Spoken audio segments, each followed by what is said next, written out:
The first thing Vincent Romano saw when he entered the bridal suite was not the wedding dress. It was the bride's hand twisted in another woman's hair. The room froze around him in pieces. A marble fireplace, crystal champagne glasses, white roses climbing the walls like expensive lies. Six bridesmaids in silk robes standing with their mouths open. Security guards halfway through the doorway. Isabella De Luca, his bride, breathing hard with her manicured fingers buried in Grace Miller's dark hair. And Grace, on her knees beside the wedding gown, plus size, flushed with humiliation. One hand clenched so tightly, her knuckles had gone pale. Her sewing kit had spilled across the polished floor. Silver needles glittered like tiny knives beneath the chandelier. Vincent did not raise his voice. He never had to. Let go of her. Isabella released Grace's hair, as if his words had burned her. The silence that followed was not peaceful. It was the kind of silence that came before men died. Grace slowly lifted her face. There were tears in her eyes. But they had not fallen. That was what Vincent noticed first. Not her size. Not the cheap black uniform stretched across her curves. Not the trembling of her hand. The restraint. Someone had humiliated her badly enough to make her shake. But she had refused to break in front of them. Isabella recovered first. She drew herself up. All white silk and diamonds. The perfect mafia bride with a perfect painted mouth. Vincent, she said, softening her voice instantly. Thank God you're here. This woman stole from me. Grace's eyes snapped toward her. I didn't steal anything. One bridesmaid gasped dramatically. Another clutched a necklace at her throat as if Grace might leap across the room and rob her next. She had her hand inside my dress, Isabella said. She came up from the basement and started touching everything. I told the hotel not to send someone like her. Someone like her. Vincent's gaze shifted to Grace. A lesser man might have asked what that meant. Vincent Romano did not need to ask. He had spent his life studying cruelty in its most elegant forms. He knew exactly what people meant when they dressed ugliness in polished language. Grace swallowed. She was still kneeling, still holding her fist closed. Vincent stepped into the room. Every guard moved out of his way. He wore a black suit with no flower on the lapel. No smile. No sign that in less than an hour, he was supposed to stand in a private chapel below the hotel and marry Isabella De Luca in front of two mafia families who hated each other just enough to make peace necessary. The Romano family had ruled Boston's docks for 3 generations. The De Lucas controlled half the luxury development money coming into the city. Their marriage was supposed to end a blood feud, but Vincent had not survived this long by believing in pretty ceremonies. His eyes lowered to Grace's clenched fist. Open your hand. Grace did not move. Isabella laughed once. Too high and too quick. She probably scratched a diamond loose from the bodice. Look at her. Vincent. She's terrified because she knows she was caught. Vincent did not look at Isabella.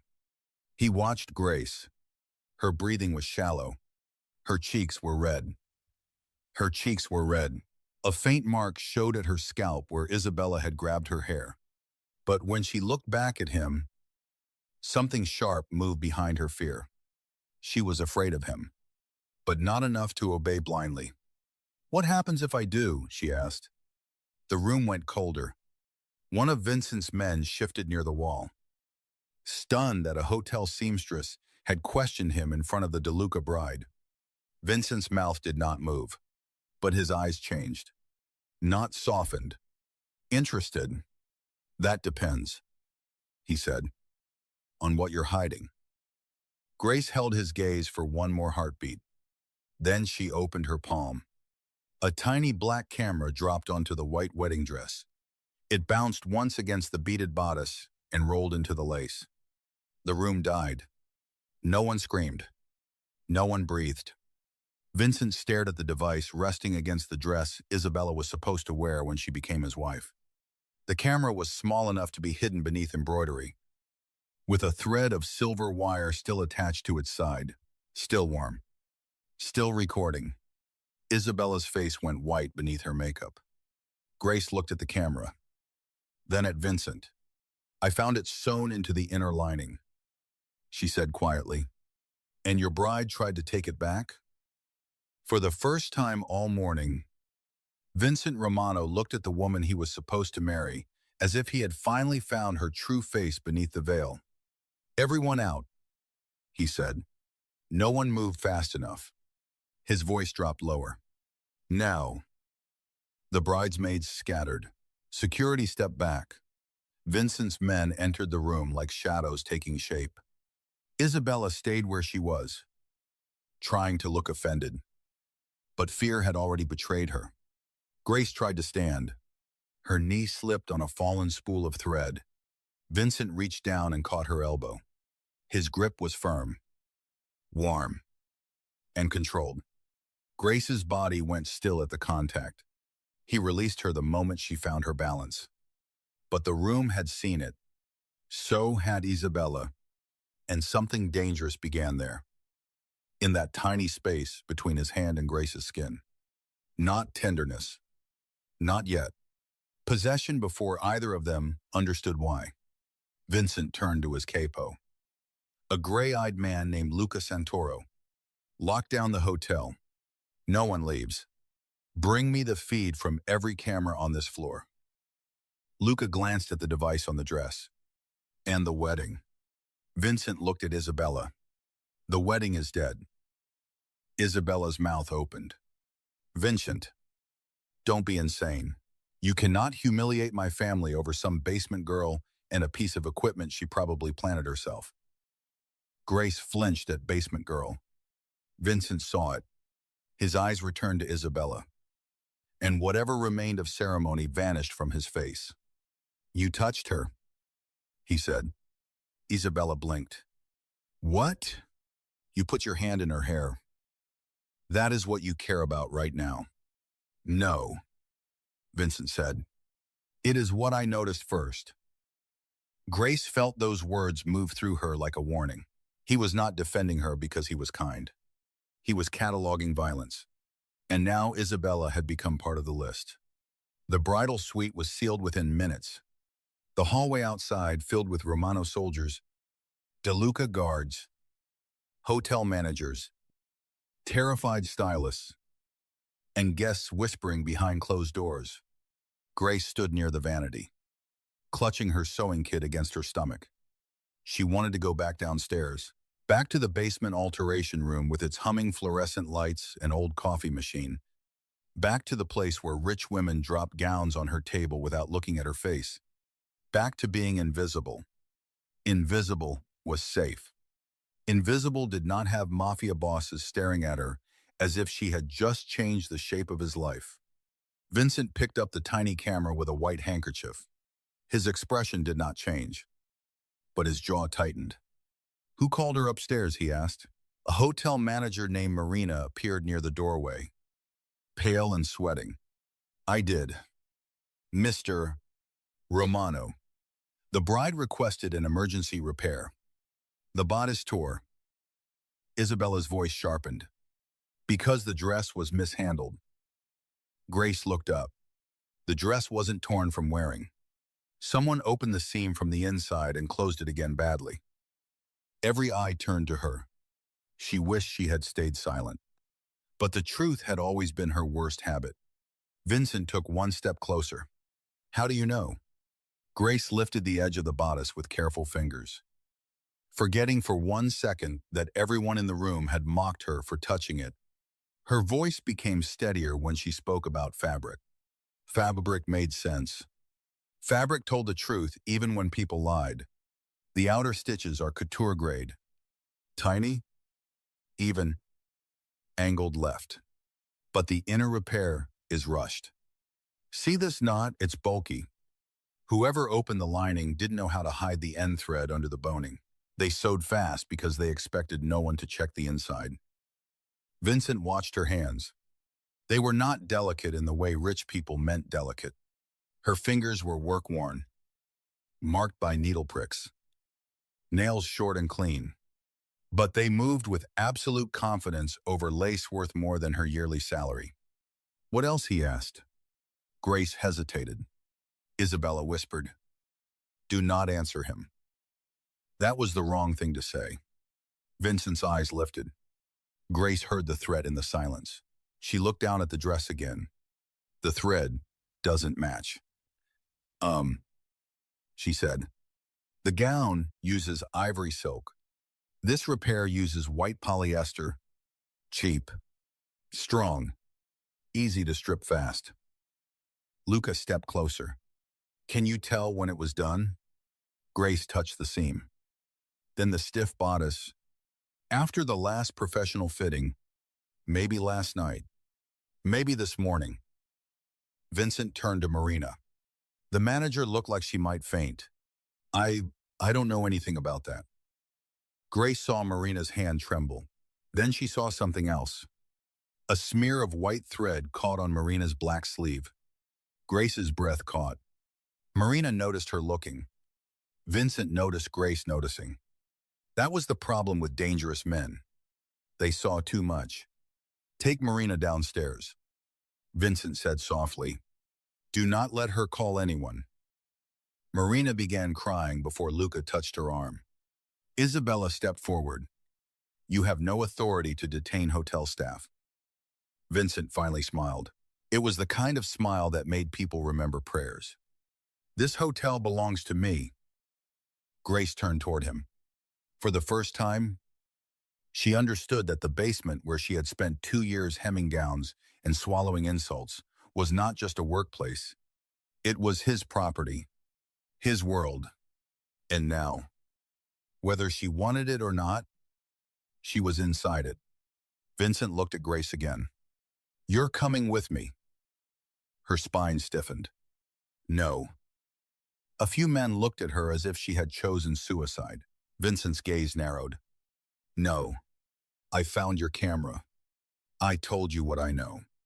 I'm not part of this. Someone planted stolen jewelry in your locker 10 minutes ago."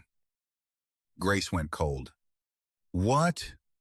"My men found a diamond bracelet behind the loose panel under your work table." Her mouth went dry. "That's impossible." "It is also convenient." Isabella smiled faintly. Grace saw it. So did Vincent. He stepped closer until Grace had to tilt her head back to keep eye contact. "If you leave this room alone," he said, "you will be arrested, killed, or both before sunset." Grace's voice shook. "And if I go with you," his eyes dropped briefly to the red mark near her scalp, "then they will have to go through me first." That should not have comforted her. It did. And that frightened her more than the camera. The hotel exploded into chaos within the hour. The private chapel downstairs was emptied. Guests in designer suits and diamond chokers were escorted into separate rooms. DeLuca soldiers muttered threats near the elevators, while Romano men stood still and silent beside them. Outside, snow began falling over Boston, soft and indifferent. Grace sat in the back of a black SUV between tinted windows and a man with a gun under his jacket. Vincent sat across from her. He had not spoken since they left the bridal suite. That silence was worse than interrogation. Grace stared at her hands. Her palms still felt the shape of the camera. She had spent her life trying not to take up space. In school, on buses, in boutiques, where clerks smiled too tightly, in hotel elevators, where wealthy brides looked at her body before her face. She had built a life out of shrinking politely. But Vincent Romano's car did not allow shrinking. His presence filled every inch of it. "Finally," he said. "Who paid you?" Grace laughed once, humorless and hurt. "There it is." His expression remained unreadable. "You were in the room. You found the device. You hid it. You know stitches well enough to explain the timing. I would be stupid not to ask." "I hid it because Isabella saw me find it." "And you didn't scream." Grace looked out the window at the snow blurring the city lights. Women like Isabella don't need proof to destroy women like me. If I had screamed, everyone would have believed I planted it. Vincent studied her. Women like you. She turned back sharply. Invisible women. Useful women. The kind people order around because they think we have no one powerful enough to object. Something flickered in his eyes. Not pity. Recognition. Do you? Do I what? Have someone powerful enough to object? Grace's throat tightened. Her mother had died owing hospital bills. Her father had disappeared before Grace was old enough to remember his voice. She had an elderly neighbor who fed her cat when she worked late, and a cousin in Rhode Island who called twice a year when she needed money. No, Grace said. Vincent's gaze held hers for too long. Now you do. The words landed between them like a locked door. Grace's pulse changed. You don't even know me. No, he said. But someone tried to bury you in my hotel. That doesn't make me yours. For the first time, Vincent looked almost amused. Careful. Grace Miller. She hated the way her name sounded in his mouth. Calm. Possessive. Like he had taken it off a page and put it somewhere private. You learned my name. I learned the names of people standing between me and a bullet. I'm not standing between you and anything. The SUV turned sharply. Vincent's eyes shifted to the front window. His body changed before Grace understood why. Then the world shattered. A truck slammed into the lead vehicle. Metal screamed. Snow burst white against the windshield. Gunfire cracked through the street. Sharp and sudden, Grace gasped as the SUV swerved. The man beside her grabbed his weapon. Vincent moved before anyone else did. He crossed the space between them, seized Grace by the waist, and pulled her down beneath him as the window beside her exploded. Glass rained over his shoulders. His body covered hers completely. The scent of smoke, eye leather, and his cologne filled her lungs. His arm locked around the back of her head, shielding her face from the broken window. Stay down, he said against her ear. Grace could not breathe, not because of fear alone, because no one had ever protected her like that. No hesitation, no disgust, no calculation. He had moved as if her life mattered before he had decided whether he trusted her. Outside, men shouted in Italian. Tires screamed. Another shot punched through the door. Vincent lifted his gun and fired twice without looking away from the window. Grace pressed her hands against his chest. His heartbeat was steady. Hers was chaos. When the shooting stopped, the street smelled of burnt rubber and snow. Vincent did not move off her immediately. He looked down. A thin cut marked his cheek from the glass. Grace's fingers rose before she could stop them. She touched the blood at his jaw. His eyes dropped to her hand. The moment stretched. Dangerous. Intimate. Wrong. Then he caught her wrist, not roughly, but firmly enough to remind her who he was. Don't, he said. Grace pulled her hand back. Embarrassed, Vincent's voice lowered. I don't trust what I want when I'm angry. She stared at him. Before she could answer, Luca opened the door. Boss, we need to move. Vincent climbed out first, then turned and offered Grace his hand. She hesitated. Snow fell between them.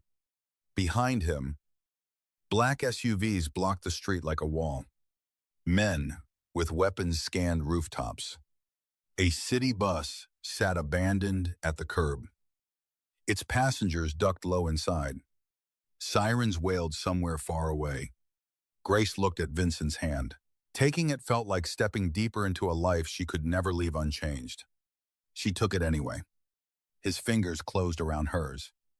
And Isabella DeLuca, watching from a surveillance van 2 blocks away, understood the first mistake she had made.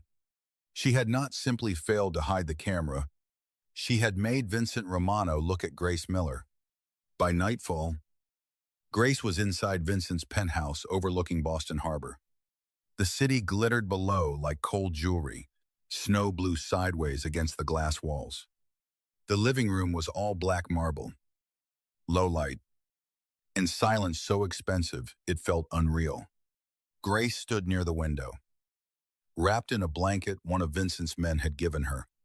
Her uniform was torn at the sleeve, her hair a mess from Isabella's grip and the crash. Her sewing kit sat on a table beside a bottle of scotch and a loaded pistol. The contrast felt absurd. A seamstress's scissors beside a mafia boss's gun. Vincent stood across the room, speaking in low Italian on the phone. His face had been cleaned, but the cut on his cheek remained.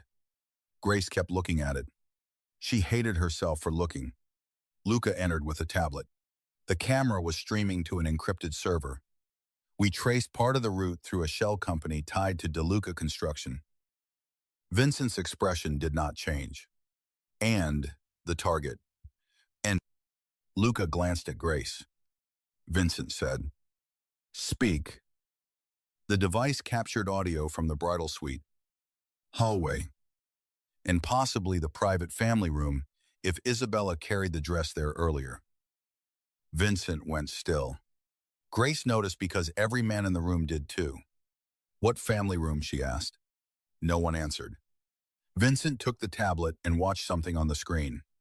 His jaw hardened. Not with anger this time, but fear.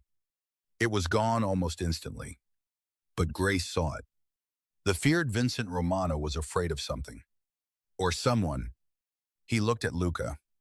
"Where is Elena?" "At the North House." "Secure. Move her." "Boss. Now." Grace's heart tightened at the name. Elena. A woman, a lover, a daughter. The thought landed strangely.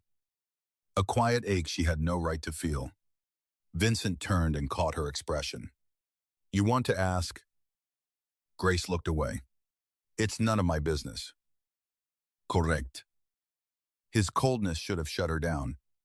Instead, it stung. Grace folded the blanket tighter. "Then why am I still here?" "Because whoever attacked us knew which route we took." "You think I told them?" "I think information is leaking from somewhere close. And I'm convenient." "You're alive," Vincent said. "Convenient people usually aren't." Grace laughed softly, but there was pain in it. "You really know how to comfort a woman." His eyes darkened. "I am not trying to comfort you." "Good. You're terrible at it." Luca suddenly became very interested in the tablet. Vincent took one slow step toward Grace. The air changed. She should have backed away. She did not. He stopped close enough that she could see the faint snow melting in his black hair. "You are either very brave," he said, "or very tired of being afraid." Grace's throat tightened. "Maybe both." His gaze lowered to her mouth, then lifted again so sharply it almost felt like punishment. "Do not make me curious about you." "Grace," she whispered. "I didn't ask you to look." "No," he said. "That is the problem." Before either of them could say more, Luca's phone rang. He answered, listened, and went pale. Vincent did not turn. "What?" Luca's voice was tight. Isabella gave a statement. Vincent's silence became lethal. Luca continued. "She says you attacked the DeLuca family because you were caught with your mistress. She says Grace was planted in the bridal suite to sabotage the wedding." Grace's face drained. "My what?" Luca looked at her with something almost like sympathy. "It's already spreading through private channels. Photos from the hallway, you helping her into the SUV. The attack footage has been edited." Grace grabbed the edge of the table. Her world had been small that morning. Basement, needle, dress, Coffee. Rent due Friday. Now the city's most dangerous families believed she was the mistress of Vincent Romano. Vincent crossed to the bar and poured one drink. He did not drink it. Call DeLuca, he said. Luca nodded. Grace's voice broke through. No. Wait. You can fix this. Right? Tell them it's a lie. Vincent turned. If I deny it, they call you a thief and a spy. They turn you over to police they own. You disappear in custody. Grace stared at him. If I confirm it, he continued, you become untouchable until they decide whether killing you is worth war. Her stomach dropped. No. Vincent's eyes held hers. It keeps you alive. It ruins my life. Your life was ruined the moment you opened your hand. Grace flinched. Vincent's expression tightened, as if he regretted the sharpness but refused to apologize for truth. I won't belong to you, she said. The room went still. Vincent walked toward her until the table stood between them. You will belong to no one, he said. But for the next few days, the city will believe you are under my protection. That's not what they'll believe. No, he admitted. It is not. Grace turned away, pressing her hand over her mouth. She thought of the hotel basement, Marina's fake smile, the women who would laugh harder now. The headlines whispered in luxury salons, plus-size seamstress, seduced mafia boss before wedding. They would never believe she found a camera. Women like Grace did not get to be witnesses. They got to be scandals. Vincent's voice came from behind her. Look at me. She did not. Grace. She hated that she turned when he said her name. His face was controlled, but his eyes were not empty. I will not let them touch you. You can't promise that. His voice lowered. I can promise what happens after they try. That was the first night Grace realized protection could sound like a threat, and the first night Vincent realized her fear affected him more than the attack on his convoy. By morning, Grace Miller had become the most dangerous rumor in Boston. A grainy photo circulated through private society channels. Vincent Romano gripping Grace's hand outside the bridal hotel. Snow around them. Broken glass shining on his coat. Another photo showed Isabella leaving the hotel without her veil. Eyes red, flanked by DeLuca guards. A third showed the abandoned chapel. White flowers still waiting at an altar where no vows had been spoken. The story was simple enough for cruel people to enjoy. The mafia boss had chosen the seamstress over the bride. No one cared that Grace had been dragged into it. No one cared about the camera, except the people who wanted it back. Vincent kept Grace in the penthouse for 2 days. He called it protection. Grace called it a cage with better furniture. She was given a bedroom larger than her apartment, clothes in her size that no one made a cruel comment about, and meals she barely touched. A woman doctor checked her scalp where Isabella had pulled her hair. A security team appeared outside every door she entered. Vincent did not visit her the first day. That bothered her more than she wanted to admit. On the second evening, Grace found a sewing room, not a guest room with a kit tossed inside. A real sewing room. Bolts of fabric lined one wall. An industrial machine stood near the window. Pattern paper. Dress forms. Thread arranged by color. Everything expensive. Everything unused.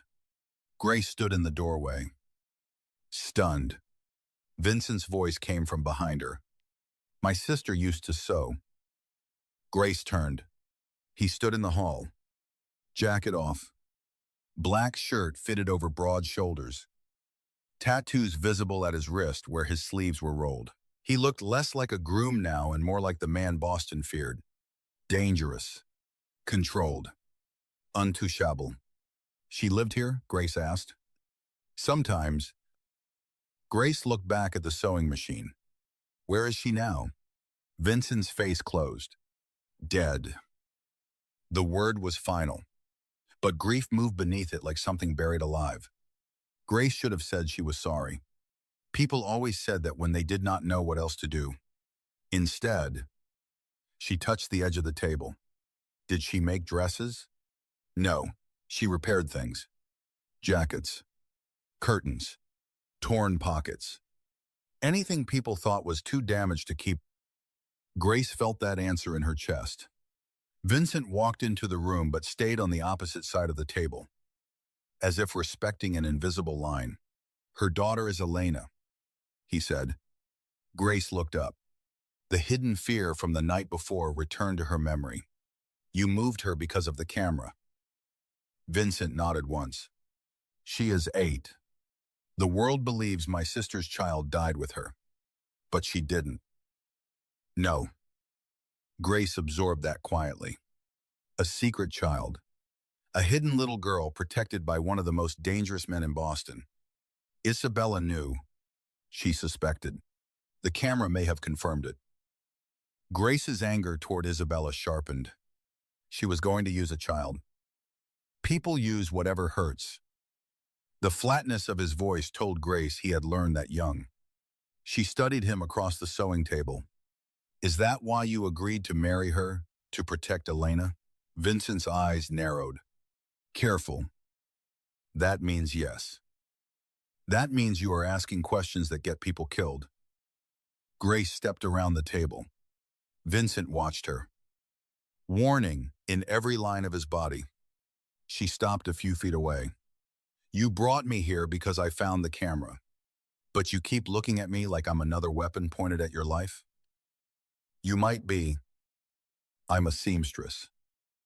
You found what my security missed. Because no one thinks to check the inside. Her voice softened. That doesn't just apply to dresses. For a moment, he said nothing. The snow tapped against the window behind him. Then he reached into his pocket and placed a small plastic evidence bag on the table. Inside was a piece of white thread. Can you trace it? Grace approached the table. Their shoulders nearly touched. Vincent did not move away. The thread was ordinary at first glance. Cheap polyester. But under the magnifier attached to the sewing lamp, Grace saw a faint blue fiber twisted into the white. Her breath caught. What Vincent asked. I've seen this thread before. Where? Grace closed her eyes. Remembering. The basement alteration room. A rush order. Marina standing too close. Isabella's maid bringing a robe. Not a gown. A loose hem on a flower girl dress. Not Isabella's dress. A child's dress. Grace looked at Vincent. Elena was supposed to be in the wedding. His face changed. Just barely. But enough. No one knew that. Grace's skin prickled. I altered a flower girl dress last week. No name on the order. Marina said it was for a guest's niece. White satin, tiny pearls. The inner waist had the same thread. Vincent's face went cold in a way Grace had never seen. Not anger. Murder made quiet. If the camera was in Isabella's gown, Grace whispered. And the same thread was in Elena's dress. Vincent finished for her. There may have been another device. Within 10 minutes, the penthouse became a war room. Men moved silently. Calls were made. Doors opened and closed. Vincent stood at the center of it all, calm enough to terrify everyone. Grace sat at the sewing table, sketching the flower girl dress from memory. Her hand shook only once when she remembered the small pearl bow at the waist and imagined a hidden camera pressed against a child's body. Vincent noticed. He always noticed. Take a break, he said. No. Grace. She looked up sharply. I said no. Luca stopped mid-sentence. Vincent's men stared.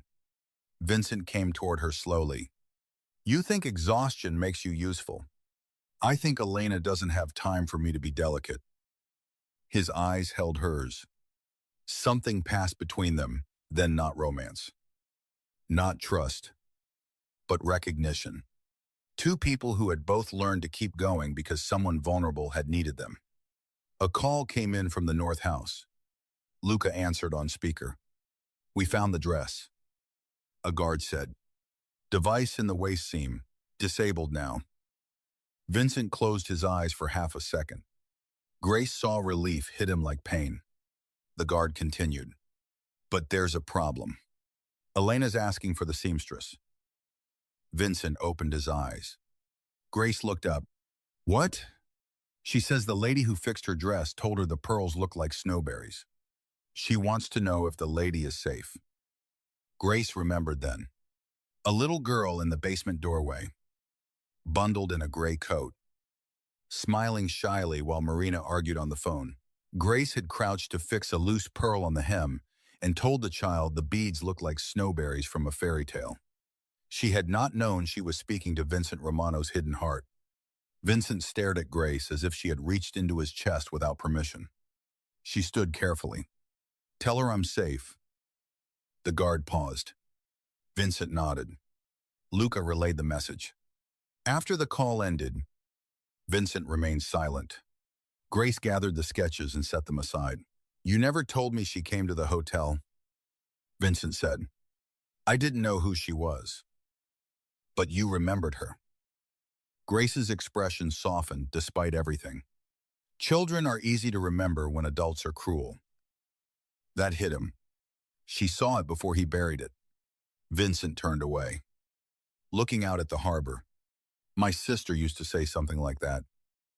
Grace waited. He did not continue. But that night, when dinner arrived, Vincent did not eat in his office. He sat across from Grace at the long black dining table while snow covered the city below. They did not speak for 10 minutes. Then he asked, "Who taught you to sew?" "My grandmother." "She alive?" "No." "Parents?" Grace smiled faintly, without warmth. "You interrogate like a romantic." "I don't do romance." Obviously, a silence. Then, unexpectedly, his mouth curved. It vanished almost instantly, but Grace saw it. "My mother died when I was 20, she said, surprising herself. "Cancer. My father left before that. My grandmother raised me for a while. She used to say sewing was the art of believing torn things deserved patience." Vincent looked at her hands. "And do you believe that?" Grace thought of her own body, mocked in mirrors and bridal suites. Her life, stitched together from bills, grief, long shifts, and the stubborn refusal to become bitter. He tried to. Vincent leaned back. "My world does not reward patience." "No," Grace said. "It rewards fear." His eyes sharpened. "You think you understand my world after 2 days. I understand rooms where everyone smiles and no one is kind." The answer silenced him. For the first time, Vincent Romano had no immediate weapon disguised as a reply. After dinner, Grace rose to leave. Vincent stood too. She glanced at him. "You don't have to escort me to my cage." His jaw tightened. "You are not a prisoner." "Can I leave?" "No." "Then decorate the word however you want." She walked past him. Vincent caught her wrist. Not hard, but the contact sent heat straight through her anger. Grace looked down at his hand, then up at him. His eyes were dark, conflicted, too close. "I know cages," he said quietly. "This is not one." Grace's voice softened despite herself. "Then what is it?" His thumb shifted once against her pulse. A tiny movement, a betrayal of restraint, a place where I can keep you breathing. The air between them thinned. For one dangerous second, Grace thought he might touch her face. He almost did. His hand rose halfway, stopped. His fingers curled. Then he released her and stepped back as if distance were the only thing keeping him civilized. "Lock your door tonight," he said. Grace swallowed. From who? Vincent's eyes moved over her face. From me. She did not sleep after that. Neither did he. The betrayal revealed itself in layers. Marina confessed first. Not because she was loyal, because Luca terrified her more effectively than Isabella had paid her. She admitted Isabella had ordered the emergency repair. She admitted stolen jewelry had been planted in Grace's locker. She admitted the flower girl dress had been routed through the basement alteration room under a fake order. But she refused to name the person who delivered the cameras. Until Vincent placed a photo of Elena on the table. Not the child's face, just the back of her head as she stood by a window, holding a stuffed rabbit. Marina broke. Isabella said the child was the key. She sobbed. She said if the DeLucas had proof, Vincent would sign anything. Grace stood behind the glass wall of the penthouse office, watching Marina cry. She should have felt satisfied. She didn't. Because Isabella was still free. Because a child had been measured for betrayal. Because Grace could not stop remembering Isabella's hand in her hair and the way everyone had believed the worst so easily. Vincent came out of the office. Grace looked at him. What happens now? Now Isabella invites me to negotiate. And you go. Yes. That's a trap. Obviously. She stared. You say that like it's a dinner reservation. His gaze moved over her face. You are not coming. Grace almost laughed. I wasn't offering. Good. But you need me. No. Yes. She stepped closer. You need someone who understands the stitching, the cameras, the dress orders, the hotel timeline. Marina knows pieces. I know how they fit. Vincent's face hardened. You are not bait. I didn't ask to be bait. You think walking into a room with DeLucas is bravery. It is not. It is offering your throat to people who already tried to cut it. Grace's temper rose. And hiding here while men decide what my life means is what safety, Vincent's eyes flashed. This is not about your pride. No, it's about yours. Her voice shook, but she kept going. You don't want me there because you can't control what happens if I speak. I don't want you there because if someone touches you again, I will start a war I may not be able to end. The words hit the room like thunder. Grace stopped breathing. Vincent looked as if he had not meant to say them. Luca, standing near the door, slowly looked away. Grace's voice came out quieter. Why? Vincent's stare locked on hers. Snow moved behind him. Boston blurred in white and steel. I don't know yet. It was not a confession. It was worse. A truth he did not trust. Grace should have stepped back. Instead, she whispered, That's dangerous. Vincent's gaze dropped to her mouth again. Yes. A phone rang. The moment broke. Luca answered. His expression changed immediately. Boss. Isabella's people leaked Grace's apartment address. Grace went cold. My apartment? Vincent turned sharp. Who is there? My neighbor. Grace whispered. Mrs. Alvarez. She feeds my cat when I work late. Vincent was already moving. Grace grabbed his arm. Take me.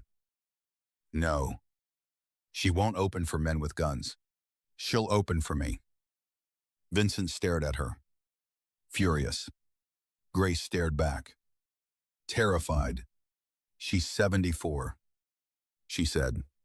And she thinks everyone deserves soup. That did something to him. He cursed softly in Italian. Then he pointed at Luca. Bring the armored car. Grace had not seen her apartment building surrounded before. It looked smaller with black SUVs at the curb. A narrow brick building in East Boston.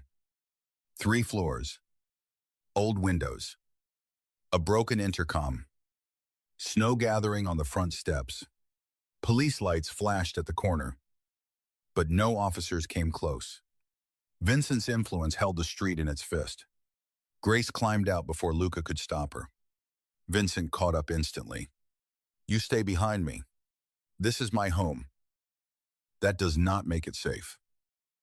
Inside, the hallway smelled like old wood and garlic. Mrs. Alvarez's door was cracked open. Grace's heart lurched. "Mrs. Alvarez."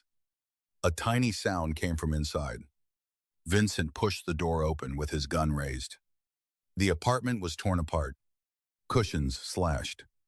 Cabinet doors open. A pot of soup spilled across the stove.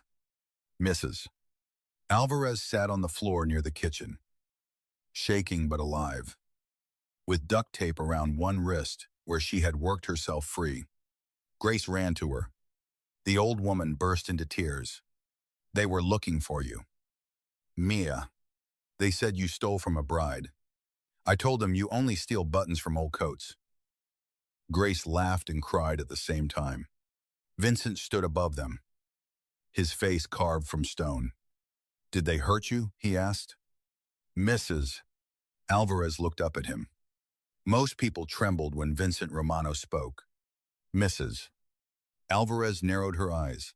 "You the reason my Grace is on the news." Vincent blinked once. Grace froze. Luca coughed behind his hand. Vincent lowered his gun. "Yes," he said. Mrs. Alvarez pointed a shaking finger at him. "Then you fix it." Grace closed her eyes. "Mrs. Alvarez." "No." The old woman glared at Vincent. "She works hard. She pays rent early. She brings me medicine when my knees hurt. She does not steal. She does not chase married men. She does not deserve rich snakes spitting on her name." Vincent looked down at Grace. There was something almost reverent in his silence. "I know," he said. Grace felt the words more than heard them. As Luca helped Mrs. Alvarez up, Grace went to her own apartment across the hall. The door had been forced open. Her small world was destroyed. Fabric scraps scattered. Drawers overturned. Her grandmother's old sewing tin dumped on the floor. Photos cracked under muddy footprints. Grace knelt slowly and picked up a bent silver thimble. Her grandmother's. For the first time since the bridal suite, her tears fell. She turned away before Vincent could see. But he did see. Of course he did. He entered behind her without speaking. Grace wiped her face angrily. "Don't." "I didn't say anything." "You were about to." "No," he said. "I was about to remember who did this." She looked at him then. His calm was gone. Not outwardly. Not enough for anyone else to notice. But Grace saw the violence gathering under his skin. She stood, clutching the thimble. "Don't kill people because of my apartment." His eyes lifted to hers. "They threatened your neighbor." "I know." "They came into your home." "I know." "They made you cry." Her throat tightened. "That's not a death sentence." Vincent stepped closer. "In my world, it is." Grace should have been horrified. Part of her was another part. The wounded part that had always had to defend herself alone. Felt something dark and forbidden loosen inside her chest. To be protected so fiercely was terrifying. To want it was worse. A noise came from the bedroom. Vincent moved instantly, pushing Grace behind him. A man burst from the closet with a knife. Everything happened too fast. Vincent disarmed him with brutal efficiency, slammed him into the wall, and pressed the man's own blade beneath his jaw. Grace gasped. The attacker froze, bleeding from the mouth but alive. Vincent's voice was almost gentle. "Who sent you?" The man spat a name. "Isabella." Grace's fingers dug into Vincent's sleeve. He looked down at her hand. Something in his face changed. He did not kill the man. Not because he didn't want to, because Grace was watching. That restraint shook her more than violence would have. Vincent handed the attacker to Luca's men. Then he turned to Grace. You can't go back to this life yet. She looked around her ruined apartment. I know. His voice softened by a fraction. Pack what matters. Grace laughed through her tears. It's all on the floor. Vincent bent and picked up a cracked photo of Grace and her grandmother sitting beside an old sewing machine. He studied it. Then he handed it to her carefully, as if it were more fragile than any diamond in Isabella's suite. This matters, he said. Grace took it. Their fingers brushed. This time, neither pulled away immediately. Back at the penthouse, something shifted. Vincent still did not trust easily. He still questioned everyone. He still disappeared into meetings where men spoke in low voices and came out looking pale. But with Grace, his coldness developed cracks. Small ones. A cup of tea placed silently beside her when she fell asleep over stitch diagrams. A coat over her shoulders while she stood on the balcony, watching the harbor. A new lock installed on Mrs. Alvarez's door. Her cat, Button, retrieved from the apartment and delivered to the penthouse in a carrier by a terrifying man who looked deeply offended to be holding cat treats. Grace tried not to let these things matter. They mattered. The fake relationship became public the next morning. Vincent did not ask permission. He stood outside the courthouse in a black coat while cameras flashed and Boston society devoured every second. Grace watched from the penthouse television as a reporter shouted, Mr. Romano, is Grace Miller your mistress? Vincent stopped. Slowly. He turned toward the cameras. She is under my protection, he said. Anyone who insults her will answer to me. Anyone who threatens her will answer to my family. And anyone who lies about her will wish they had chosen silence. He walked away. The clip spread faster than Isabella's rumor. By evening, Grace's name had become something else. Not mistress, not thief, protected. That word followed her everywhere. It should have made her feel safe. Instead, it made her feel claimed. She confronted him in the sewing room. You don't get to make statements about me like I'm territory. Vincent was removing his cufflinks. He paused. I kept you alive. You also made every person in Boston think I belong to you. His eyes lifted. Do you? Grace's breath caught. The question was too calm, too intimate. No, she said. Vincent walked toward her. She stood her ground. He stopped close enough that she could feel heat from his body. Good, he said. Grace blinked. Good. If you said yes because you were afraid, I would hate it. And if I said yes because I wanted to, the silence turned electric. Vincent's control almost broke. She saw it in his hands. He wanted to touch her. He wanted it badly enough to make him angry. Instead, he stepped back. Do not test me with things you are not ready to mean. Grace's cheeks burned. I'm not testing you. No, he said quietly.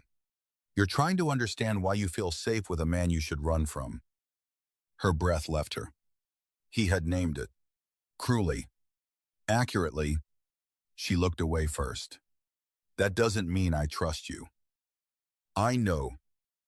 It doesn't mean I like you. His mouth curved faintly.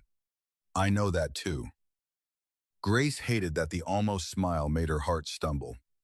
A message arrived that night from Isabella. Not to Vincent, to Grace. An unknown number sent a single photo. Elena. The child stood in a garden, holding her stuffed rabbit. Unaware someone had photographed her from beyond the fence. Below it, a message. Tell Vincent to come alone, or the little secret becomes public. Grace took the phone to Vincent with shaking hands. She expected rage. She did not expect the bloodless fear that crossed his face before he locked it away. Elena was moved. He said, but someone found her. Luca checked the image. Old angle. Maybe before the move. Vincent was already reaching for his gun. Grace grabbed his wrist. His eyes snapped to her. Don't go alone, she said. I won't risk, Elena. That's exactly why they sent it to me. They knew you would stop thinking. Vincent went dangerously still. Luca looked as if he expected the room to explode. Grace did not release his wrist. You told me I found what your security missed, she said. Then listen to me. Isabella doesn't want you dead yet. She wants you emotional. She wants you walking into a room ready to trade anything. Vincent stared at her hand on his wrist. No one touched him like that. No one stopped him. Grace forced herself not to let go. The camera in the dress wasn't only for blackmail. She continued. It was for theater. She wanted an audience. A recording. Proof. She likes humiliation. Vincent's jaw tightened. Grace whispered, so don't give her yours. His gaze lifted to hers. There it was again. Fascination turning into something darker. Dependence. Maybe the first fragile thread of it. What do you suggest? He asked. Grace swallowed. We give her theater. The plan was dangerous. Vincent hated it immediately, which was how Grace knew it might work. Isabella had demanded a meeting at St. Bartholomew's, an abandoned church near the harbor, once owned by a DeLuca shell charity. She wanted Vincent alone at midnight with documents giving the DeLucas control over several Romano shipping routes. Instead, Vincent arrived at midnight with fog rolling over the harbor and black SUVs waiting 3 blocks away with lights off. Grace arrived hidden in the back of a florist van. She wore a dark green dress Vincent had sent to the sewing room without comment. It fit perfectly. Not tight where it should have skimmed. Not apologetic. Beautiful in a way Grace had never allowed herself to request. When she saw herself in the mirror, she had cried. When Vincent saw her, he had gone completely still. He said only, no. Grace had lifted her chin. Yes? Now she stood in the cold church vestibule.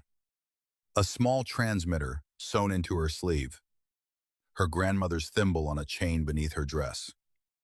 And Vincent Romano looking at her as if he wanted to lock her somewhere no one could ever reach. You stay behind me, he said. You've said that before. You ignored me before. And yet we're both still here. His eyes burned. This is not courage anymore. Grace, this is you risking your life for a war that was never yours. She stepped closer. The wind moved through broken stained glass above them. Elena remembered me, she said. Mrs. Alvarez defended me. Your sister repaired things people thought were too damaged. Maybe this war wasn't mine yesterday, but people like Isabella count on ordinary women staying ordinary. Vincent's face changed. Something inside him yielded. Painfully. He reached toward her cheek. Stopped. Grace closed the distance herself. She placed her hand over his. His palm was rough and warm against her face. For one breath, he let himself touch her. Only that. Only his hand against her cheek in the dark of an abandoned church.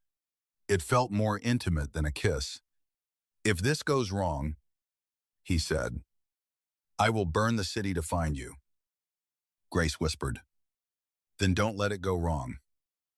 Isabella waited at the altar in her wedding dress. The same gown. Repaired now. Perfect again. The sight of it made Grace's stomach twist. White roses lined the aisle. Wilted from cold. Candles burned along the broken pews. Men with guns stood in the shadows. At the altar, Isabella smiled like a saint painted over a demon. Vincent, she said, you brought the seamstress. How sentimental. Vincent walked down the aisle with Grace beside him. His men were not visible. That was the point. Isabella's eyes dragged over Grace's dress. Look at that. Someone finally found fabric strong enough. Grace felt the insult. This time, it did not enter her. Vincent's voice cut through the church. Speak to her like that again, and negotiations end. Isabella's smile thinned. You embarrassed me. You betrayed me. I tried to save myself from a loveless marriage to a man who keeps secrets from his own bride. You were never my bride. For the first time, Isabella's mask cracked. Grace looked at Vincent. That was news to her too. Isabella laughed coldly. Did he not tell you? Grace, he knew I was lying before the wedding. He suspected my family. He let the ceremony happen anyway because he needed proof.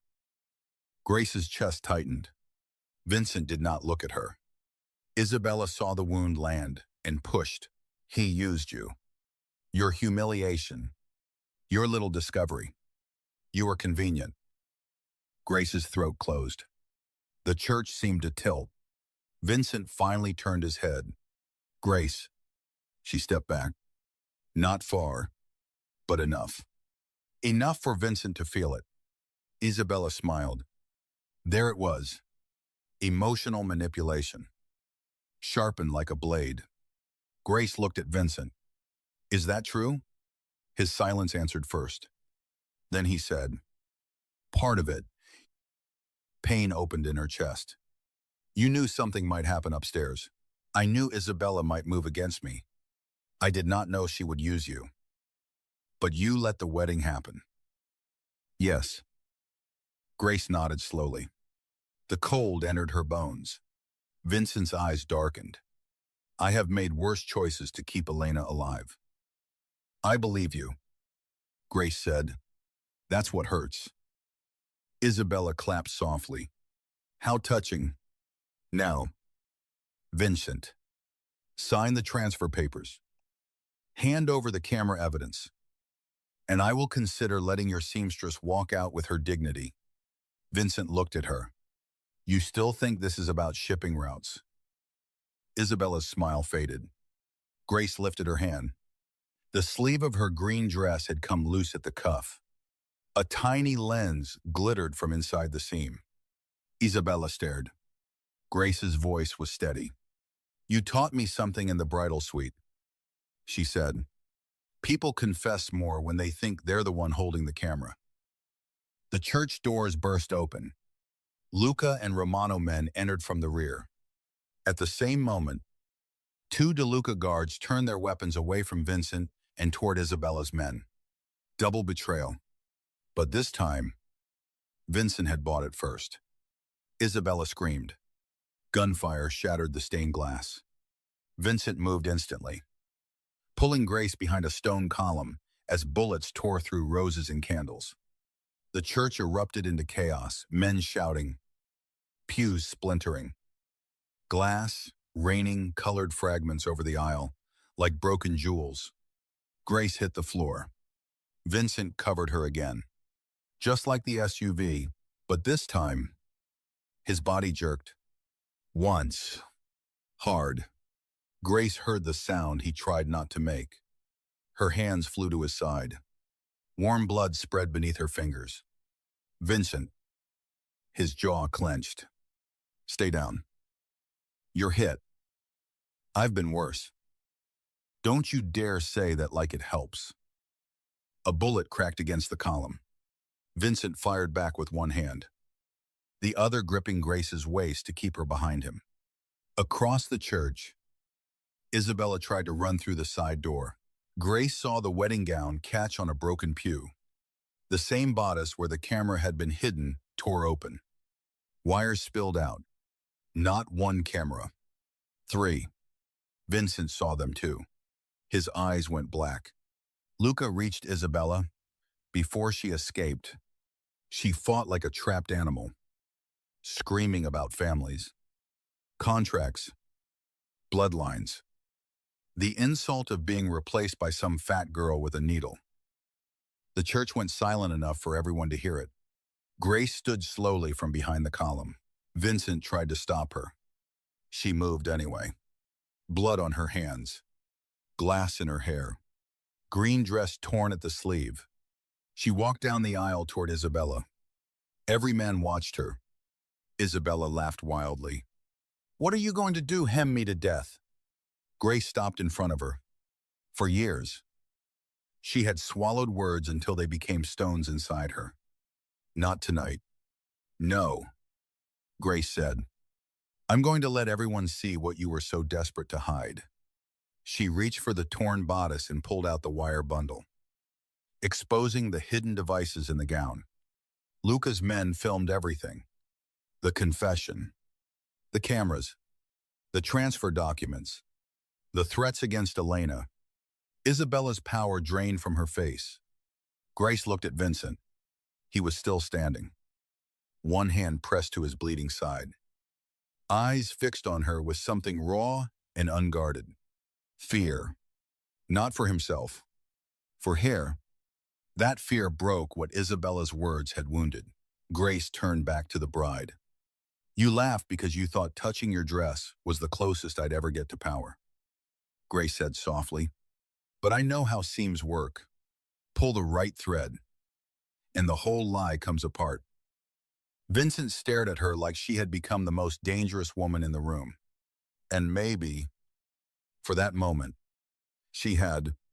The DeLuca alliance collapsed before dawn. Isabella was taken alive. Not because Vincent was merciful, but because Grace had looked at him once while Luca held the bride at gunpoint. One look. That was all. Vincent lowered his hand. He would later deny that mercy had anything to do with love.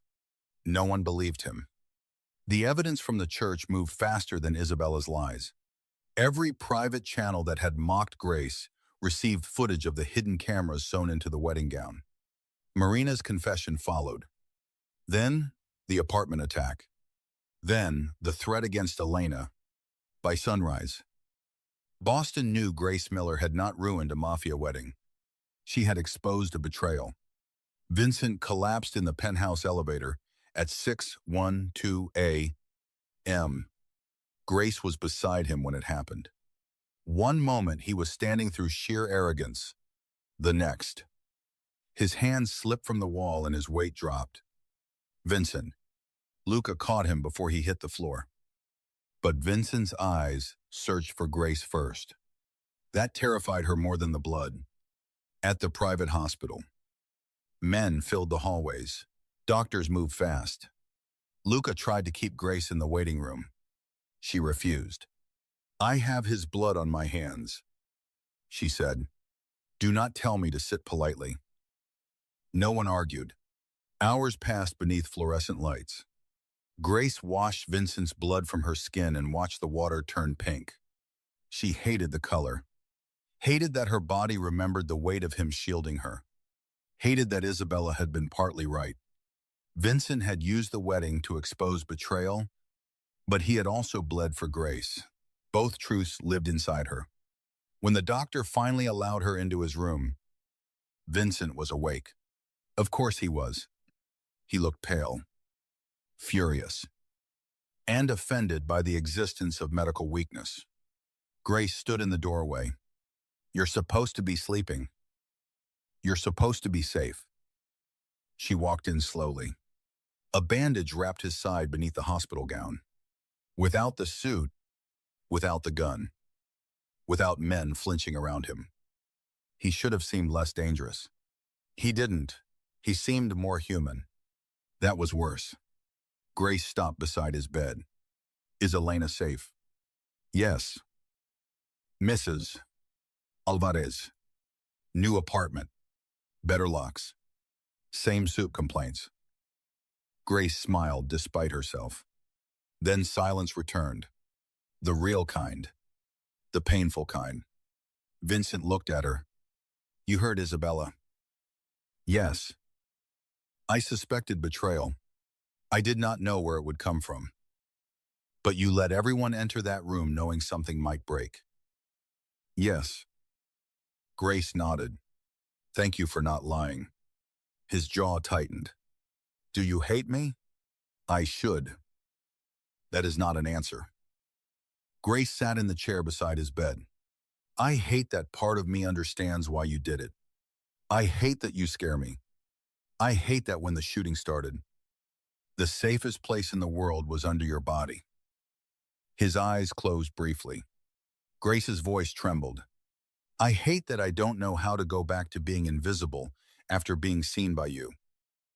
Vincent turned his head toward her. All the coldness was gone now. But not because he had become soft. Because pain had stripped him down to the truth beneath the armor. I saw you before I trusted you, he said. Grace's breath caught. I saw you on that floor with your hand closed. Everyone shouting. Everyone lying. And you looked at me like you were afraid?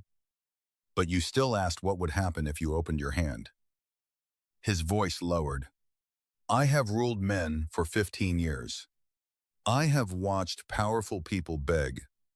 I have watched brave men break. But you, Grace Miller, kneeling in that room while they tried to make you small. He stopped. Grace's eyes burned. Vincent reached for her hand. This time, she let him take it. You made me curious, he said. Then you made me careful. Then you made me afraid. Afraid of what? His thumb moved over her knuckles. Losing something I never meant to want. Grace looked down at their joined hands. You don't get to own me. Vincent. No. You don't get to decide my life because you're scared. No. You don't get to call protection love and expect me not to know the difference. His mouth curved faintly, pained and proud. No. She looked at him. So what do you get? Vincent's grip tightened just slightly. The chance to earn the difference. Grace wanted to cry. Instead, she leaned closer and pressed her forehead against his hand. It was not forgiveness. Not fully, but it was a beginning. And for Vincent Romano, who had built an empire on taking, being allowed to earn something felt more dangerous than any war. 3 months later, the basement alteration room of the Montclair Bridal Hotel no longer existed, not as it had been. The old fluorescent lights were gone, the cracked tile replaced. The coffee machine retired with honors by Mrs. Alvarez, who insisted it had suffered enough.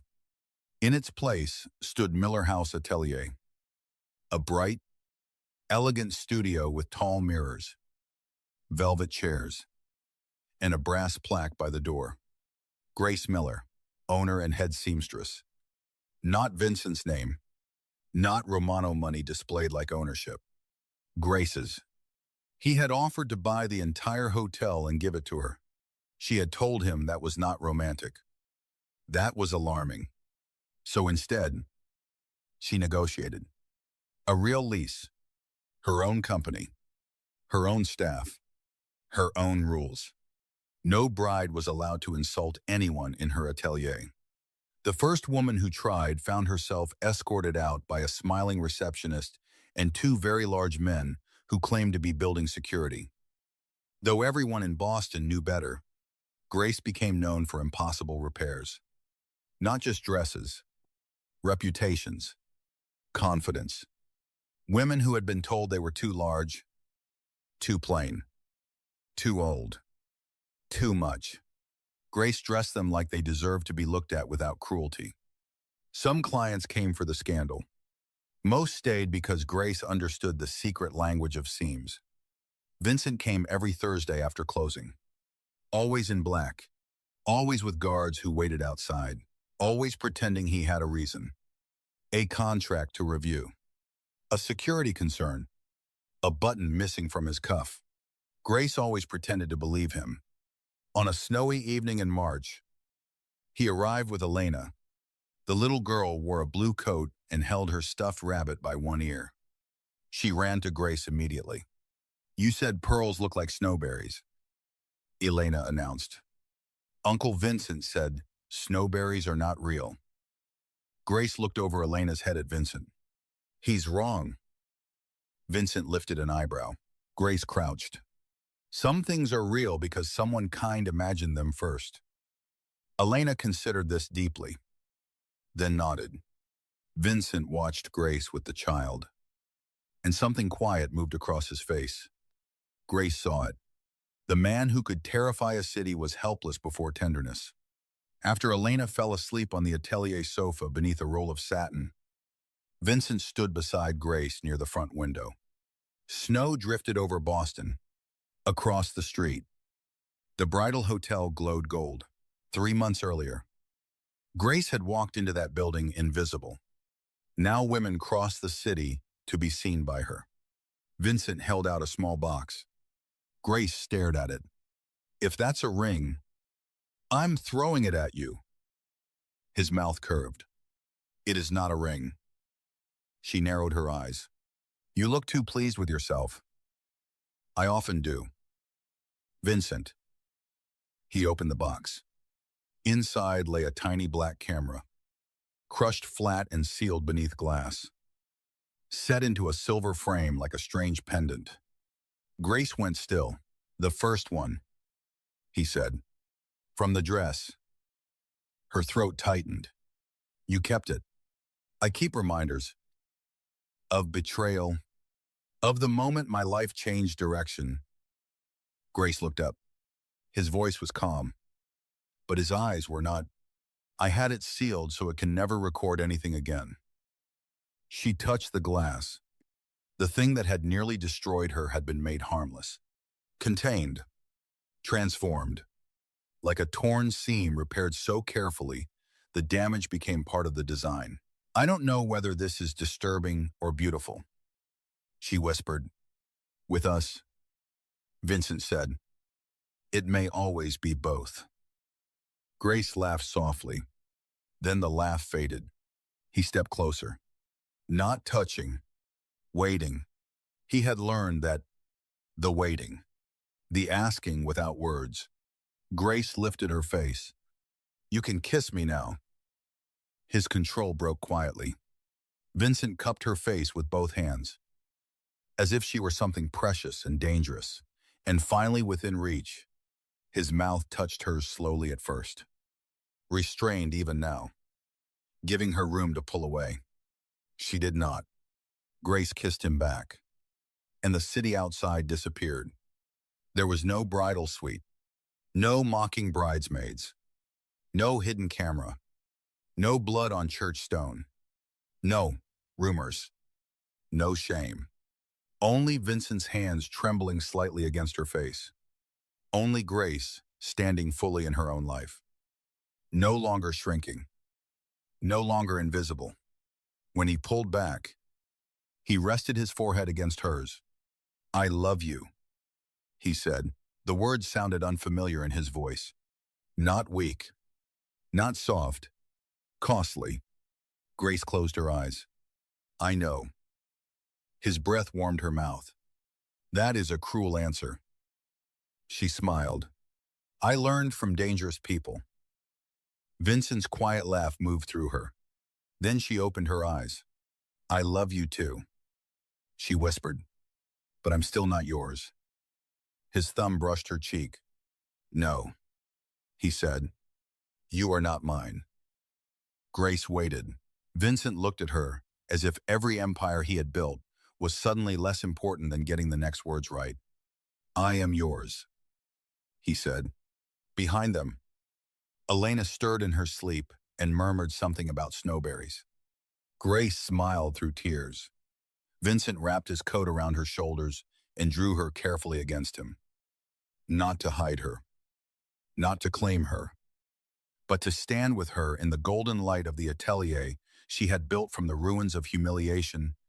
Outside, black SUVs waited beneath falling snow. Inside, a crushed camera rested in a silver box.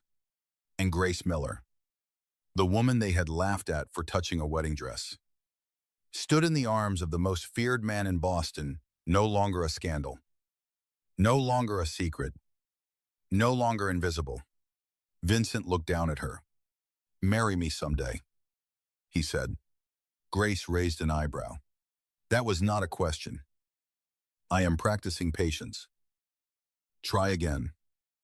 He exhaled, almost smiling. "Grace Miller, when you are ready, when you choose it freely, when there is no war forcing your hand and no danger stealing your answer, will you let me spend the rest of my life earning you?" Grace's heart broke open softly. No diamonds, no audience, no altar built from politics. Just snow, satin, a sleeping child, and a dangerous man learning how to ask. She touched the scar on his cheek from the first attack, the one he had gotten while shielding her. "Someday," she said. Vincent's eyes darkened with relief and hunger and devotion. "For now," Grace leaned into him. "For now, you can walk me home." His arm tightened around her. "I bought the building, Vincent, for security." She gave him a look. He kissed her forehead. "Patience," he reminded her. Grace laughed. And this time the sound did not come from pain. It filled the atelier. Warm. Alive. "Herse." Vincent opened the door for her, and the winter air rushed in. Bright with snow, his men straightened outside. The city lights shimmered against the street. Grace stepped out first. Not behind him. Beside him. And as Boston watched the Mafia boss walk through the snow with the seamstress who had unraveled a bride's betrayal, Vincent Romano lowered his head to Grace's ear and spoke the words that would follow her into every dangerous, beautiful tomorrow after. "You were never the woman in the basement," he said. "You were the thread holding the whole truth together." Grace looked up at him. And, for once, she did not look away. The snow kept falling. The city kept whispering. And somewhere behind them, in a locked silver box, the dead camera reflected nothing at all.